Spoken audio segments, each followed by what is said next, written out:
दोस्तों 12 अक्टूबर साल 1972 south America के उरुग्वे देश से एक छोटा सा चार्टर्ड हवाई जहाज टेक ऑफ करता है। ये हवाई जहाज जा रहा था चिली देश की राजधानी सांतियागो को। इसमें बैठे हैं कुछ हट्टे-कट्टे रग्बी टीम के प्लेयर जो थे टोटल 45 पैसेंजर्स। उसमें प्लेयर्स के फ्रेंड्स और फैमिली मेंबर्स थे साथ में आए हुए हैं। ये उड़ान कुछ ज़्यादा लंबी नहीं थी। आमतौर पर यूरोगियो से सांटियागो जाने में सिर्फ 3 घंटे लगते हैं, लेकिन बीच रास्ते में आती है विशाल एंडीज की पहाड़ियाँ। साउथ अमेरिका में मौजूद एंडीज माउंटेन रेंज दुनिया की लॉन्गेस्ट माउंटेन रेंज है और हिमालय की पहाड़ियों के बाद यहाँ पर खूबसूरत पहाड़ी पैसेंजर्स के लिए भयानक मुसीबत बनकर खड़ी हो जाती है। 12 अक्टूबर के उस दिन पहाड़ियों पर तूफान आता है, जिसकी वजह से पायलट्स डिसाइड करते हैं कि रास्ते में ही रुक जाएंगे और अगले दिन दोबारा से उड़ने की कोशिश करेंगे। अर्जेंटीना के मेंडोजा शहर में प्लेन को रात के लिए लैंड करा दिया जाता है। 13 अक्टूबर प्लेन दोबारा से टेक ऑफ करता है। दोपहर के 2:18 पर पायलट्स ने देखा कि मौसम साफ हो गया है, तो अगले दिन ही 1 घंटे तक सफ़र सुहाना रहता है। 3:21 पर पायलट प्लेन को डिसेंड कराने की लगते हैं। प्लेन सांटियागो के काफ़ी करीब पहुंच जाता है, लेकिन पहाड़ियों में था। नीचे उतरते समय अचानक से भयानक टर्बुलेंस देखने को मिलती है। प्लेन बहुत तेजी से ऊपर नीचे हिलने लगता है। इसी समय आसपास बहुत सारे बादल आ जाते हैं। चारों तरफ बादल ही बादल होते हैं। कुछ दिखाई नहीं दे रहा था। अचानक से प्लेन में अलार्म बजने लगता है और वार्निंग लाइट भी चमकने लगती है।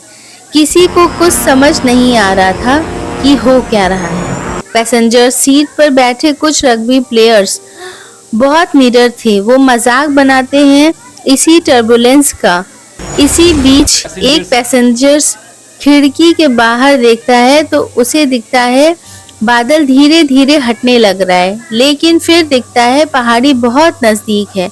जैसे ही तेज हवाई जहाज बादलों से बाहर निकलता है, पायलट रियलाइज करते हैं कि उनके सामने बहुत बड़ी एक चट्टान है। इमीडिएटली पैनिक में आकर वो प्लेन को ऊपर की तरफ मोड़ने की कोशिश करते हैं। एयरक्राफ्ट का ग्राउंड कोलिजन अलार्म बड़ी तेजी से बज रहा है। पायलट मैक्सिमम पावर लगा देते हैं अल्टीट्यूड गेन करने के लिए, उस पहाड़ी के ऊपर से बचकर निकलने के लिए, लेकिन अफसोस की बात है कि बहुत लेट हो चुका था। हवाई जहाज का पीछे का हिस्सा पहाड़ी से टकरा जाता है। ऊपर जाते वक्त प्लेन का जो पूरा पोर्शन था वो अलग हो जाता है। पिछले जो 2 सीट थी वो लिटरली हवा में उड़ जाती हैं। 3 पैसेंजर इसके साथ ही उड़कर हवा में गायब हो गए। कुछ और सेकंड्स तक हवा में जाता रहता है, फिर वो नीचे की ओर आने लगता है। कुछ ही मिनटों बाद प्लेन का लेफ्ट विंग भी टूट जाता है। कुछ पैसेंजर्स और प्लेन से बाहर उड़कर चले जाते हैं और अब प्लेन का सिर्फ फ्रंट पोर्शन बचा था, जो सीधा जाकर ग्लेशियर से गिरता है 350 किलोमीटर प्रति घंटे की स्पीड से।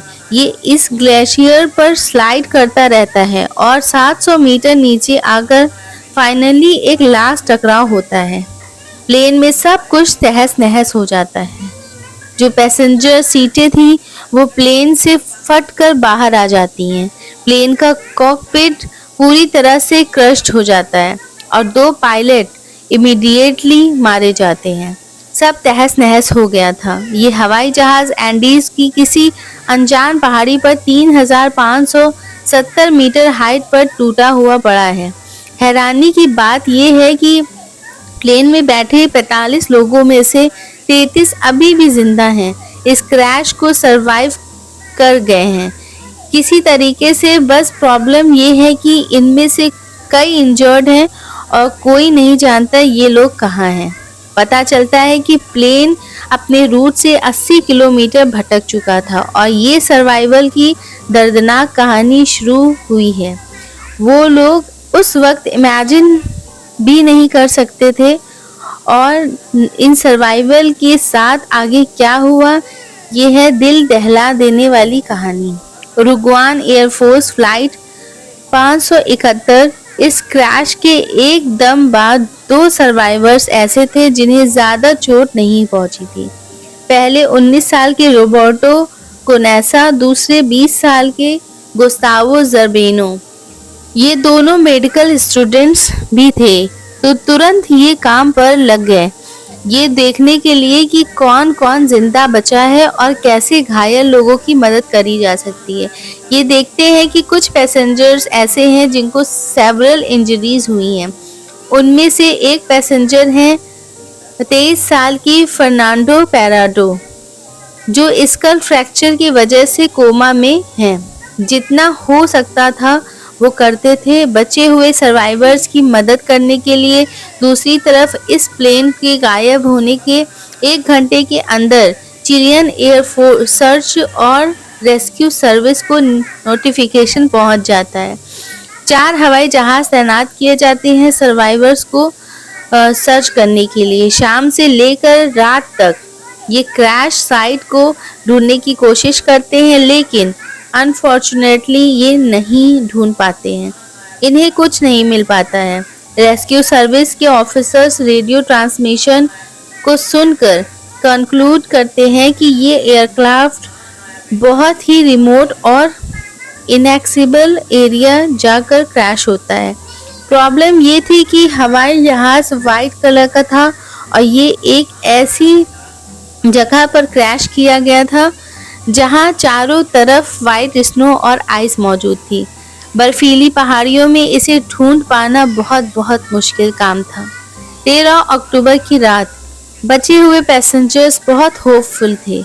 उन्हें उम्मीद थी कि बस किसी तरीके से वो एक रात यहाँ गुजार ले, ठंड से बचने के लिए कोई ना कोई तरीका ढूंढ लेंगे।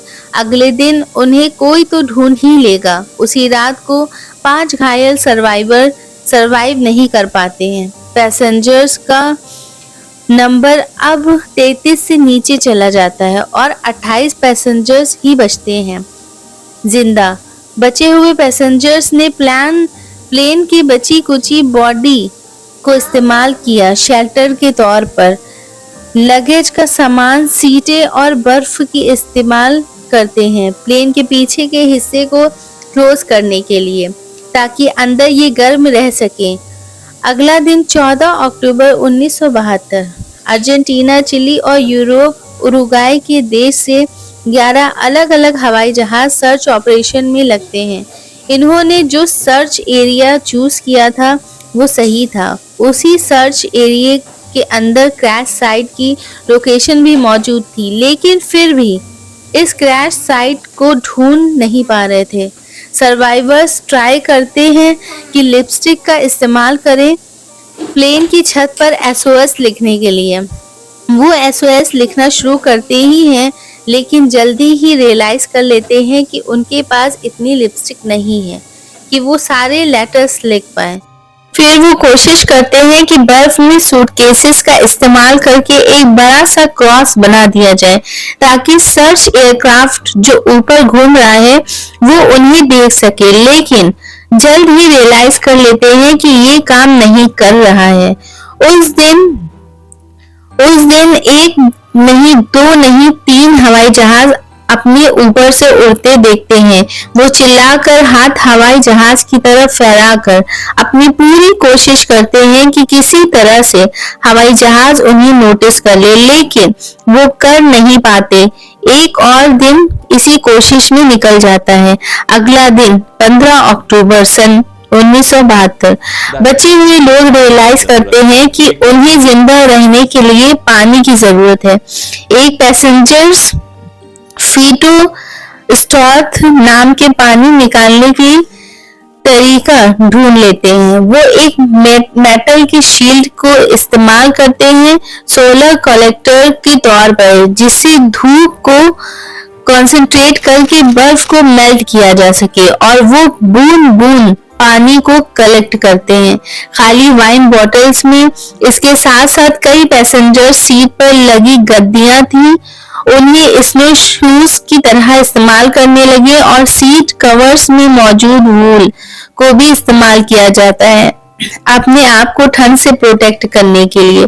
अगला दिन 16 अक्टूबर, क्रैश के 3 दिन बाद फर्नांडो पोराडो उठते हैं अपने कोमा से। जैसे ही उन्हें होश आता है, उन्हें दिखता है कि उनकी मां क्रैश में मारी जा चुकी हैं और उनकी 19 साल की बहन बहुत सेवरली इंजर्ड है।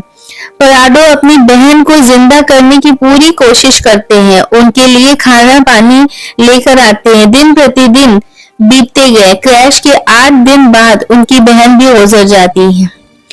अपनी इंजरीज के चलते ऐसे हादसे हमें याद दिलाते हैं कि जिंदगी कितनी अनिश्चित है, कितना अनप्रेडिक्टेबल है। हम नहीं जानते कितनी लंबी उम्र है, कितना जिएंगे। असलियत में इसीलिए कहा जाता है लाइफ एवरी मोमेंट। अपनी जिंदगी में हर दिन हर पल खुलकर जियो, क्योंकि क्या पता कल हो ना हो। इनमें से ज्यादातर पैसेंजर्स ऐसे लोग थे जो समुद्र के किनारे रहते थे। इससे पहले इन्होंने कभी बर्फ भी नहीं देखी थी। अब अचानक से -30 डिग्री सेल्सियस की ठंड में इतनी हाई ऑल्टीट्यूड पर बिना प्रॉपर खाना पीना कि ये यहाँ किसी तरह से सरवाइव कर रहे थे। बुरी परिस्थितियों में एक और भी प्रॉब्लम थी स्नो ब्लाइंडनेस की। जब सूरज की अल्ट्रावायलेट रेज बर्फ और स्नो पे रिफ्लेक्ट करती है तो आपकी आंखें भी डैमेज कर सकती हैं। उसको स्नो ब्लाइंडनेस कहते हैं। इन सर्वाइवर्स के पास टोटल में 3 पेयर थे सनग्लासेस के। 21 अक्टूबर क्रैश के 8 दिन बाद सर्च एंड रेस्क्यू टीम अपने हाथ खड़े कर देती है। उन्हें लगता है कि 8 दिन में सर्वाइवर का कुछ अता पता नहीं मिला तो कोई फायदा नहीं है इस सर्च ऑपरेशन को कंटिन्यू रखने के लिए। बहुत कम चांस है कि इतने दिनों बाद कोई जिंदा बचा होगा। तो 142 आवर्स ऑफ सर्च ऑपरेशन के बाद ऑफिशियली इस सर्च ऑपरेशन को बंद कर दिया जाता है। इसी बीच सर्वाइवर्स को ट्रांजिस्टर्स रेडियो पड़ा हुआ मिलता है। हवाई जहाज की सीटों के बीच में एक survivor rugby player Roy Harler electronic के एंथुसियन भी थे। वो उस रेडियो को चालू करने की कोशिश करते हैं, बहुत लंबा एंटेना बनाते हैं और इनके एफर्ट्स की वजह से फाइनली रेडियो काम करने लगता है। इस रेडियो से सिर्फ 1 वे कम्युनिकेशन हो सकता था। बाहर की चीज सर्वाइवर सुन सकते थे, लेकिन खुद से कोई मैसेज बाहर नहीं पहुंचा सकते थे। ये रेडियो ऑन करते हैं क्रैश के 11 दिन के बाद। तब इन्हें पता चलता है कि सर्च ऑपरेशन कैंसिल किया जा चुका है। इन लोगों का दिल पूरी तरीके से बैठ जाता है। लोग रोने लगते हैं इस खबर को सुनने के बाद। कुछ लोग हाथ जोड़कर ईश्वर से प्रेयर करने लगते हैं। फर्नांडो पोराडो एक लौते थे जिन्होंने ये खबर सुनने के बाद रिएक्ट नहीं किया, क्योंकि उनके मन में तो कुछ और ही प्लान बन रहा था। 11वें दिन सर्वाइवर्स को खाने की सख्त कमी महसूस होने लगी। शुरू में वैसे भी ज्यादा खाना नहीं था, सिर्फ 8 चॉकलेट बार्स थी, 3 के मसाले थे, 1 जार जैम का था, छोटे जार थे आलमंड्स के, 1 बॉक्स था खजूर का, कुछ कैंडीज थी, ड्राइड प्लम्स और 1 बोतल वाइन की। कुछ और बॉटल्स उन्हें मिली, वो भी वाइन की थी। क्रैश के कुछ दिन बाद ही इन सारे खाने को राशनिंग करना शुरू कर दिया था। हर दिन बहुत थोड़ा थोड़ा खाते थे, लेकिन अब उन्हें एक चॉकलेट कवर्ड मूंगफली 3 दिन तक खाया, एक मूंगफली के दाने को। लेकिन इतनी भी राशनिंग करना काफी नहीं थी, क्योंकि खाना अब बिल्कुल खत्म होने लगा। 3800 मीटर की हाइट पर कोई पेड़ पौधा न था और न ही कोई जानवर थे जिन्हें मारकर खाया जा सके। 11वें दिन तक खाना पूरी तरह से खत्म था और कुछ लोगों ने प्लेन्स के कुछ पार्ट्स को खाने की कोशिश की, जैसे सीटों के अंदर लगे कॉटन को और सीटों के लेदर को खाने की कोशिश करने लगे, जिससे वो और बीमार पड़ गए। ऐसी स्थिति में जब भूखे मरने के अलावा कोई और ऑप्शन बचा नहीं था, तो इन सर्वाइवर्स ने कुछ ऐसा किया जिसे सुनकर आपके होश उड़ जाएंगे। इन्होंने डिसाइड किया कि जिंदा रहने के लिए अपने दोस्तों और परिवार वालों की मुर्दा बॉडीज को खाएं, उसके अलावा कोई रास्ता नहीं है। ये फैसला लेना बिल्कुल भी आसान नहीं था। ज्यादातर लोग जो मारे गए थे इस क्रैश में वो दोस्त थे, क्लासमेट्स थे, फैमिली मेंबर्स थे, रिलेटिव्स थे। आइडिया पहले किसको आया था? आइडिया सबसे पहले आया था कनेसा को। उसी ने ही पहले ट्राई किया ये सब करने के लिए। कुछ लोगों ने खाने की कोशिश की, लेकिन उनसे बिल्कुल हजम नहीं हुआ। उन्होंने उस वक्त मना कर दिया, लेकिन जब 2 दिन और गुजरे और कोई ऑप्शन ही नहीं दिख रहा था, तो फाइनली उन्होंने भी इंसानों की मीट को अपना खाना बनाया। 29 अक्टूबर क्रैश के 16 दिन बाद सर्वाइवर्स के फूड सोर्स भी बड़ी तेजी से घटते जा रहे थे। इनके पास आगे कोई प्लान एक्शन नहीं था। कोई नहीं जानता था आगे क्या किया जाए। हालात इससे बदतर हो नहीं सकते थे।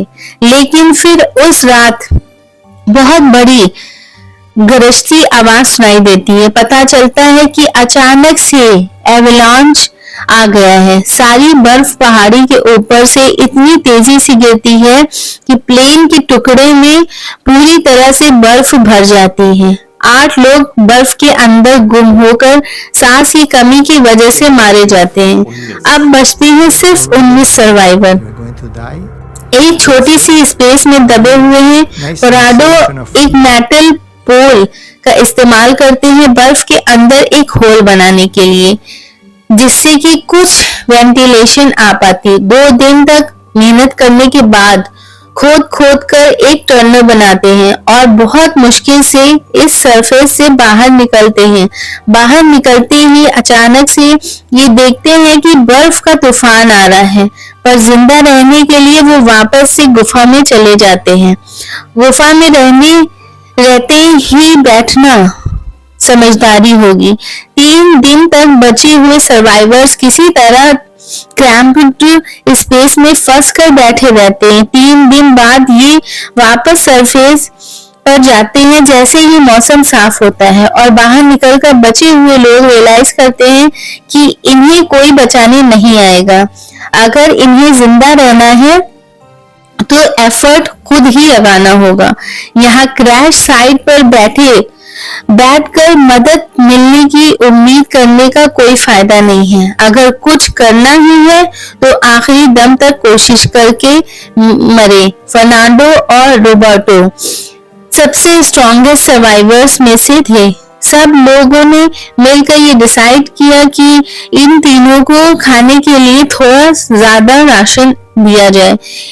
इन्हें गर्म कपड़े ज्यादा दिए जाएं, क्योंकि ये लोग ज्यादा चलेंगे और कोशिश करेंगे बाहर निकलने की, यानी मदद ढूंढने की। पहला काम था लोकेशन ढूंढने की। क्रैश होने से पहले एक को पायलट ने एक स्टेटमेंट दी थी कि वो हवाई जहाज को क्यूरिको शहर के पार कर चुके हैं। तो इन लोगों ने अंदाजा लगाया कि हम वेस्ट साइड में कुछ किलोमीटर दूर चलेंगे तो हम जरूर चिली देश की कंट्री साइड के एरिया में पहुंच जाएंगे। लेकिन ये अंदाजा बहुत गलत था। को पायलट को असल में खुद भी आइडिया नहीं था कि प्लेन वो कहां पर जा रहा है। लेफ्ट में क्रैश साइट 89 किलोमीटर ईस्ट में थी। एंडीज पहाड़ियों के बीचों बीच रास्ते में कुछ टाइम रेस्ट करते हैं एनर्जी बिल्डअप करने के लिए, और 15 नवंबर 33 दिन क्रैश के बाद ये 3 लोग निकल पड़ते हैं मदद ढूंढने के लिए।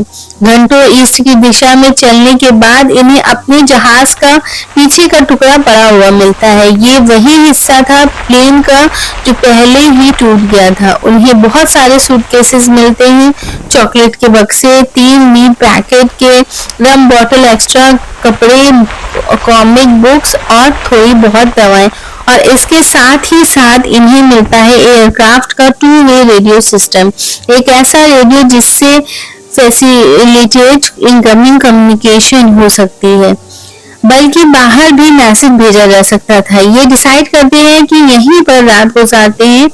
एक्सपीडिशन के अगले ही दिन ये थोड़ा बहुत और ईस्ट में चलते हैं, लेकिन बातचीत करने के बाद इन्हें लगता है कि ये जो एयरक्राफ्ट का रेडियो है इसे ही चालू करने की कोशिश करते हैं। क्यों ना हम हवाई जहाज से कुछ बैटरीज निकालने की कोशिश करते हैं, बैटरीज निकालने की कोशिश करें बॉडी से, फिर इस रेडियो को चालू करने की कोशिश करें।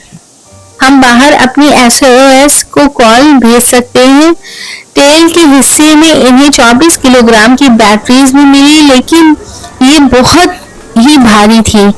इन्हें वापस से कैरी करके मेन बॉडी क्रैश साइट तक ले जाया नहीं जा सकता था, तो इन्होंने डिसाइड किया कि यहीं से चालू करने की कोशिश करते हैं। वापस जाकर रॉय हार्ले की मदद लेते हैं, जिन्हें इलेक्ट्रॉनिक्स में थोड़ी बहुत जानकारी थी, लेकिन अफसोस ये प्लान भी काम नहीं किया। बात असल में ये थी कि एयरक्राफ्ट का इलेक्ट्रिकल सिस्टम 115 वॉट का था, AC का था और ये काम करता था, और जो बैटरी इनकी थी वो 24 वोल्ट D6 की थी। इनको कनेक्ट नहीं हो रहा था, कोई जरिया नहीं था। कुछ दिनों तक ये पूरी कोशिश करते रहे रेडियो को चालू करने के लिए, लेकिन जल्द ही रियलाइज कर लेते हैं कि ये काम नहीं करेगा। जिंदा बचना है तो वेस्ट की डायरेक्शन में पैदल चलना होगा। 11 दिसंबर क्रैश के 60 दिन बाद एक अवलांच आता है। इसमें 3 और सर्वाइवर्स की जान चली जाती है। अब सिर्फ 16 सर्वाइवर्स ही बचते हैं। वेस्ट की डायरेक्शन में पहाड़ियों पर चढ़ने के लिए रात में सोने का कोई तरीका चाहिए। -30 डिग्री सेल्सियस इस ठंड में कैसे सरवाइव किया जाएगा। रात में सर्वाइवर्स में 18 साल का एक लड़का था, कार्लोस मिगुएल रोड्रिग्स। उसे याद था कि उसकी मम्मी ने उसे नीडल से सिलना सिखाया था। वो अपने साथ अपनी नीडल्स और स्विंग किट लेकर चला था। उसका आइडिया था कि अलग अलग कपड़ों को साथ में स्टिच करके एक बम्बू यानी बड़ा सा स्लीपिंग बैग बना दे। यही किया जाता है। अगले दिन 12 दिसंबर को 2 महीने पूरे हो चुके थे जब से प्लेन क्रैश हुआ था। ये 3 बहादुर आदमी गैनिसा, पराडा, विजिंथिन निकल जा पड़ते हैं बिना किसी माउंटेनिंग गियर के। ग्लेशियर क्लाइंब करने वेस्ट की दिशा में जाने का मतलब था कि इन्हें पहले पहाड़ी के ऊपर जाना था, फिर नीचे जाने से पहले इन्हें अभी भी लगता था कि सिर्फ कुछ किलोमीटर दूर है। उम्मीद थी कि 2-3 दिन के अंदर वो वहां तक पहुंच जाएंगे, वो उस जगह को ढूंढ लेंगे। उन्होंने सिर्फ 3 दिन की मीट की सप्लाई ही पैक किया था। पराडो ठंड में से बचने के लिए 3 जीन्स एक के ऊपर एक पहना हुआ था। अपनी टी-शर्ट के ऊपर 3 स्वेटर पहना था और पैरों पर 4 सॉक्स पहना था। उसके ऊपर एक प्लास्टिक शॉपिंग बैग भी लगाया था। ठंड की इतनी बुरी हालत थी, उनके पास कोई टेक्निकल गियर नहीं था, कोई नक्शा नहीं था, कोई कैंपस नहीं था, न ही क्लाइंबिंग एक्सपीरियंस था। इतनी हाइट पर हवा पतली हो जाती है, ऑक्सीजन की कमी महसूस होने लगती है, लेकिन इसके बावजूद ये आगे बढ़ते रहे पहाड़ियों की ओर। इन्होंने स्टिच करके जो अपना स्लीपिंग बैग बनाया था वो रात में काम आता था।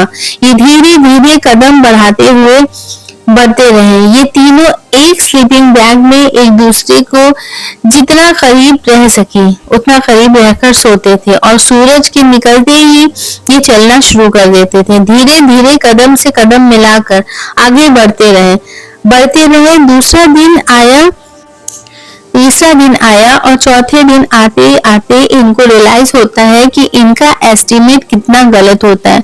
आगे इन्हें दिखता है कि रास्ता तो खत्म ही नहीं हो रहा और खाने की कमी से विजिंथियन डिसाइड करते हैं कि हमें वापस चले जाना चाहिए। बचे हुए दो लोग आगे बढ़ते हैं। पेराडो बहुत कोशिश की उन्होंने ढूंढने की, कुछ तो दिखाई दे। फिर दूर वेस्टर्न हॉरिजॉन में इन्हें दिखता है दो पहाड़ियों की चोटी होती है जिस पर बर्फ नहीं होती। ये अंदाजा लगाते हैं कि हमें उसी डायरेक्शन में जाना चाहिए, हार नहीं माननी चाहिए। रोबर्टो और कैनेसा कई दिन तक चलते रहते हैं और फाइनली 9 दिन तक ट्रैकिंग करने के बाद 20 दिसंबर को वहां इंसानों की कुछ प्रेजेंस दिखाई देती है। वहां खेती में कुछ गाय दिखाई देती हैं। ये इतना थक गए थे कि आगे अब बिल्कुल नहीं चल पा रहे थे और तभी नदी के किनारे घोड़ों पर बैठे 3 लोग दिखाई देते हैं। फेराडो चिल्लाने की कोशिश करते हैं लेकिन नदी का टोन इतना ज्यादा था कि उन तक आवाज पहुंच नहीं रही थी।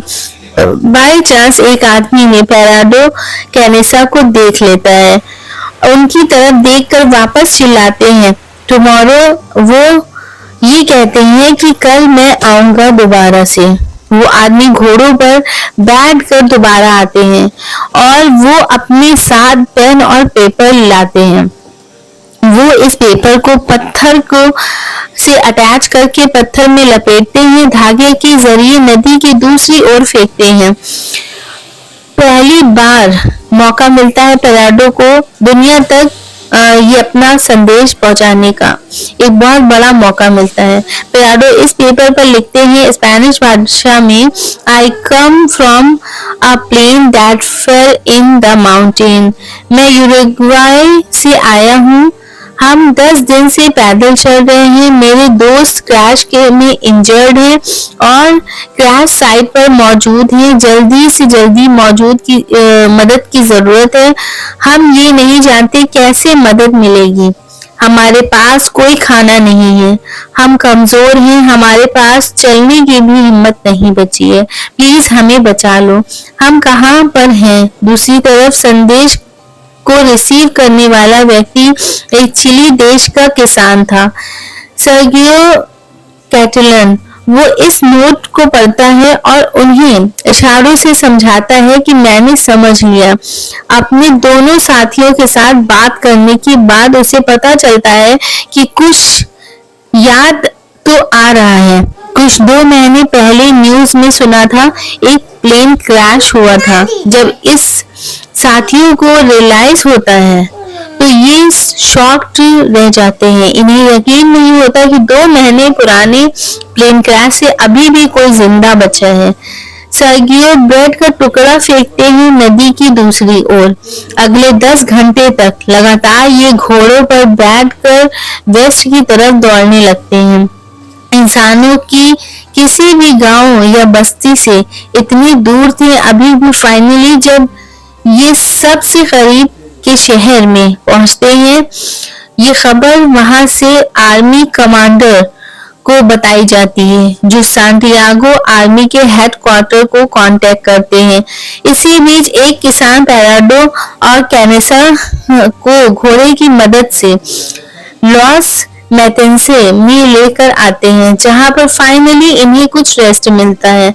पता चलता है अपनी उम्मीद के बल पर पिछले 10 दिनों में से 61 किलोमीटर पैदल चलकर हाइक किया कैनेसा से अपना आधा वजन कर चुके थे। सिर्फ 44 केजी इनका वेट बचा था। जैसे ही इनकी कहानी के किस्से लोगों को पता चलते थे, ये इंटरनेशनल खबर बन जाती है। ये दिल दहला देने वाली कहानी थी, बिल्कुल अनबिलीवेबल थी। चिली की एयरफोर्स 3 हेलीकॉप्टर भेजती है इमीडिएटली सर्वाइवर्स को रेस्क्यू करने के लिए।